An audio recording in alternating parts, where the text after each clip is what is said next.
एक निवेदन आप सबसे, ध्यान करिएगा। सब जगह भटक लिए,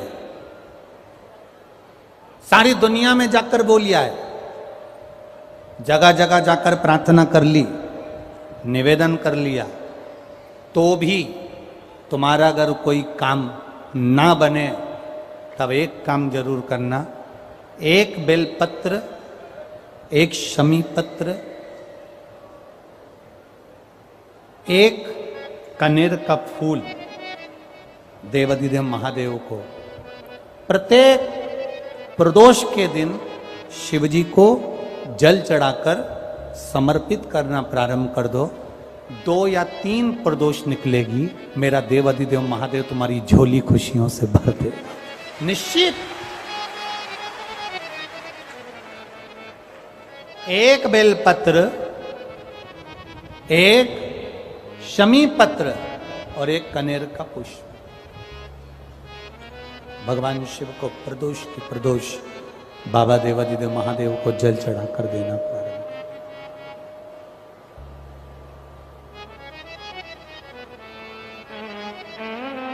आप दीजिए, वो स्वीकार करेगा।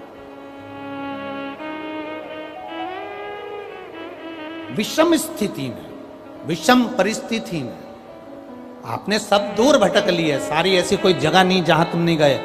पत्रिका भी दिखाई, वास्तु भी कराया, सारा दुनिया का काम कराया, उसके बाद भी सुख की अनुभूति नहीं। तब देवाधिदेव महादेव की शरणागति पकड़ी। अपने भजन के बल को बढ़ाओ, राम नाम, कृष्ण नाम, शिव नाम, जो नाम तुम जपते हो उसको बढ़ाने का प्रयास करिए।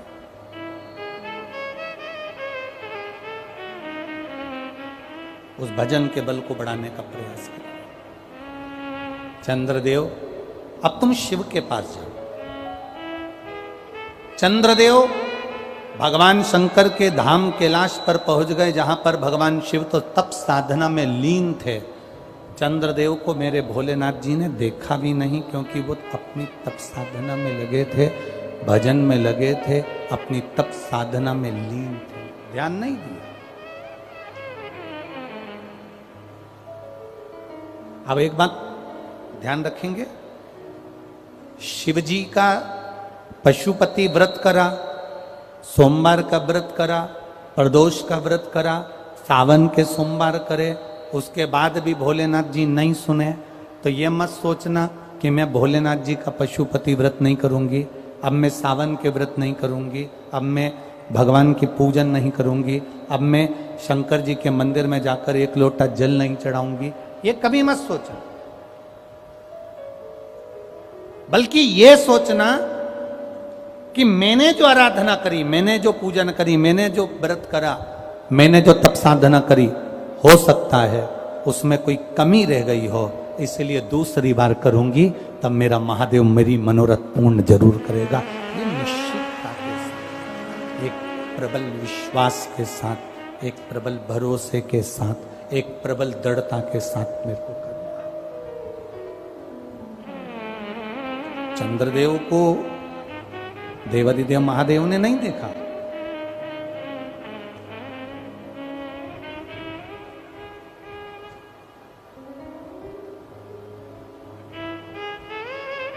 शिवजी ने चंद्रदेव को नहीं देखा, क्योंकि वो तो तप साधना में लगे हुए हैं।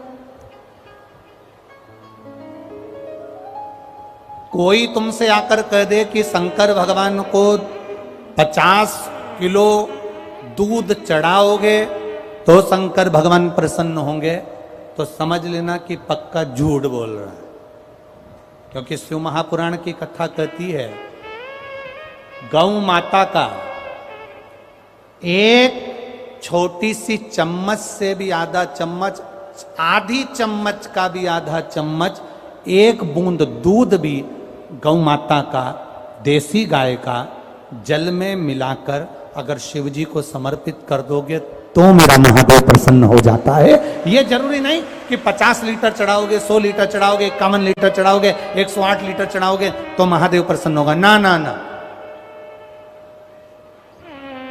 शंकर भगवान को रिझाने के लिए तुमको बहुत कीमती शिला की जरूरत नहीं पड़ती, भगवान शंकर को रिझाने के लिए बहुत कीमती पत्थर पाषाण की जरूरत नहीं पड़ती, भगवान शंकर को रिझाने के लिए सोने के आभूषण की जरूरत नहीं पड़ती, भगवान शंकर को रिझाने के लिए तो तुम किसी भी बगीचे की एक मुट्ठी मिट्टी को उठा लो, उसको उसन लो और उसका शिवलिंग बनाकर पूजन कर लो, मेरा महादेव 12 ज्योतिर्लिंग के बराबर स्वीकार कर लेता है।